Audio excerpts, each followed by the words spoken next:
ফিতরা খাদ্যদ্রব্য দিতে হবে, পয়সা দিয়ে ফিতরা হয় না। খোঁজে ফিতরা টাকা দিয়ে দিলে হবে না, ফিতরা বাতিল।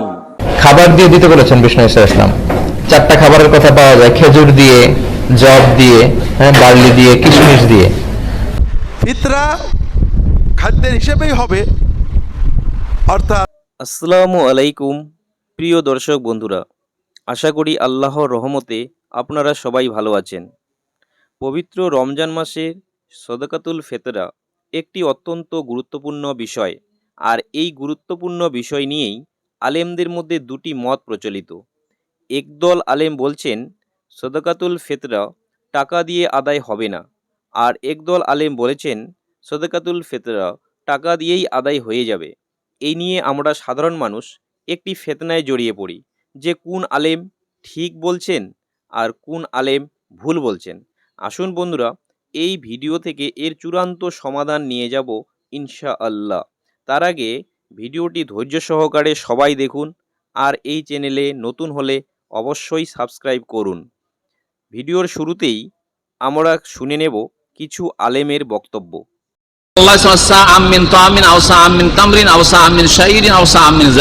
আমরা নবী সাল্লাল্লাহু আলাইহি ওয়াসাল্লামের জামানায় 1 সা করে খাদ্যদ্রব্য দিতাম, 1 সা করে খাদ্যদ্রব্য দিতাম। তাহলে এই খাদ্যদ্রব্য কথাটি ভালো করে শুনে রাখেন, সা আমিন তো আমিন, খাবার দিতে হবে।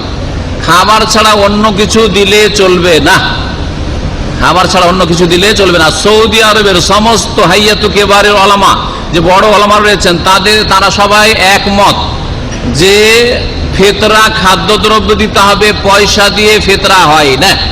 আর পয়সা দেওয়াতে প্রতি বছর, হ্যাঁ এবছর কত দিতে হবে হুজুর, এবছর কত দিতে হবে শেখ, এবছরে কত দিতে হবে মৌলানা সাহেব, এই বছরে কত হইল ফিতরা, এই বছরে কত হইল, সমস্যার শেষ নাই। 1 গ্রামে 60 টাকা, আর 1 গ্রামে 70 টাকা, আর 1 গ্রাম বলছেন আমরা বেশি দিতে পারবো 50 টাকা, আর 1 গ্রাম বলছেন আমরা তো সবাই বেশি দিতে পারবো, আমরা 100 টাকা করে নেব। ঝগড়া আর বিবাদের উম্মতে মুসলিমার বিভ্রান্তির শেষ না, আর বিভেদের চেষ্টা শেষ নাই। কেউ 100, কেউ 50, হ্যাঁ মুসলিমদের বিভক্তির শেষ নাই। আর নবী সাল্লাল্লাহু আলাইহি ওয়াসাল্লাম সমস্যার সমাধান করে দিয়ে চলে গেছেন। 1400 বছর আগেও 1 সা ছিল, এখনো 1 সা, কিয়ামত পর্যন্ত 1 সা, কোনো ঝগড়া না। বাংলাদেশও 3 কেজি। একেবারে নির্দ্বিধায় টাকা দিয়ে ফিতরা সাদাকাতুল ফিতরা আদায় করা যাবে, বরং গরিবকে খেজুর না দিয়ে, কিসমিস না দিয়ে নগদ টাকা দিয়ে দেওয়াটাই হচ্ছে সবচেয়ে উত্তম। সে তার মন মতো প্রয়োজন পূরণ করতে পারে। অতএব সেই ক্ষেত্রে আমরা যদি কোনো খাদ্য বিতরণ করে থাকি, খেজুর কিংবা গম কিংবা কিসমিস, তারা দেখা যাবে সেটা যেটা তাদের প্রয়োজন সেটা তারা মেটাতে পারছে না, আবার তাদেরকে এগুলো বিক্রি করতে হবে এবং সঠিক মূল্যও পাবে না। অতএব সর্বোত্তম হচ্ছে যে নগদ টাকাটাই সাদাকা হিসেবে আদায় করে দিবে, তাতে কোনো সমস্যা নেই। আর সুন্নতের মধ্যে এটাও আছে যে ফিতরা ঈদগাহে যাওয়ার আগে আদায় করে দিবে, ঈদগাহে যাওয়ার আগে ফিতরাটা গরিবের হাতে পৌঁছে দিবে। অবশ্যই এটা একদিন উল্লেখ্য যে ফিতরা টাকা দিয়ে দিলে হবে না, ফিতরা বাতিল। সারা দুনিয়ার মানুষ যদি টাকা দিয়ে ফিতরা দেয়, সারা দুনিয়ার মানুষই পাপী। এমন কোন মায়ের বেটা মাটির উপরে জন্ম নেয়নি যে এই কথাকে যেটা বললাম এটাকে উল্টে ধরতে পারে, এরকম কোন পদ। ফিতরা যদি টাকার হিসাবে দেওয়া হয় সেটা কি বৈধ হবে? ফিতরা খাদ্যের হিসেবেই হবে, অর্থাৎ ফিতরার বিষয়টা জটিল। আমরা ফাঁকি দেওয়া পছন্দ করি, আমরা কম দিয়ে ফিতরা দিই, ঠিক না?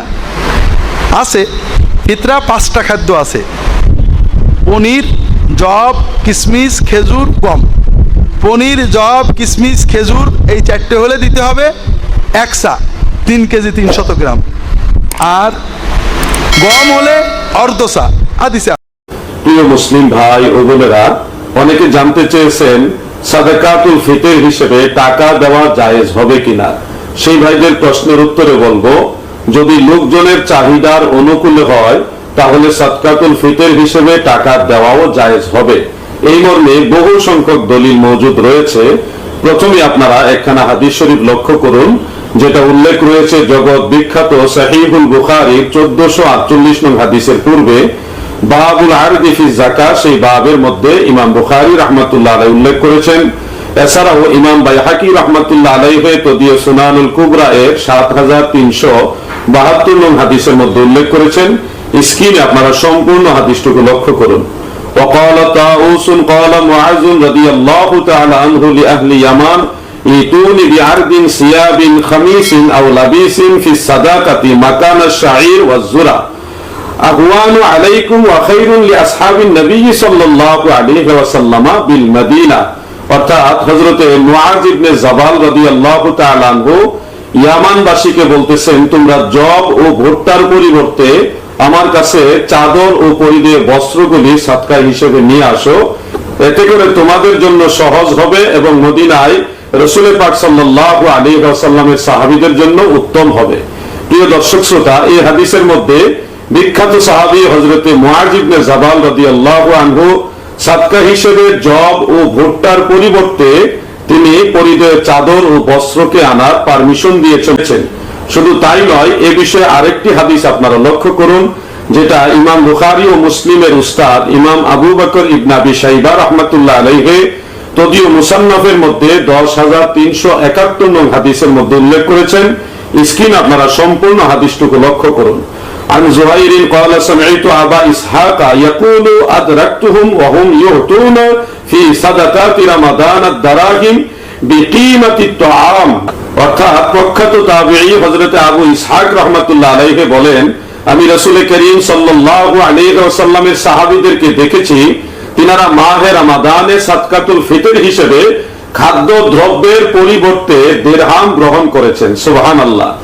আলেমদের বক্তব্য নিশ্চয়ই শুনলেন।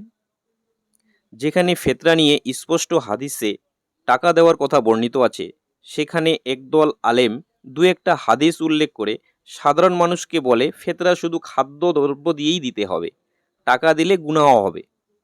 এ বিষয়ে একটি রেওয়াত উল্লেখ করব। আবু ইসহাক রহমতুল্লাহ আলাইহি তিনি বলেছেন, আমি অসংখ্য সাহাবীকে দেখেছি তারা খাদ্যশস্যের পরিবর্তে দিরহাম দিয়ে সদকাতুল ফিতরা আদায় করতেন।